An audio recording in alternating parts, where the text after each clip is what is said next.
இமையாடாத பார்வைகள் இவை நான் கொண்ட மாற்றங்கள்.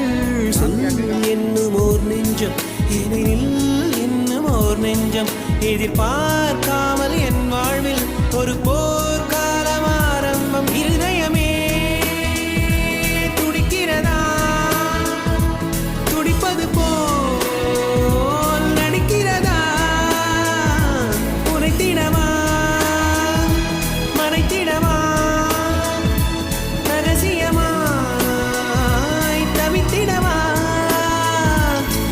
ஒரு பெண்ணின் நிறைவென்ன செய்யும், என்னை கத்தி இல்லாமல் கொய்யும், இதில் மீள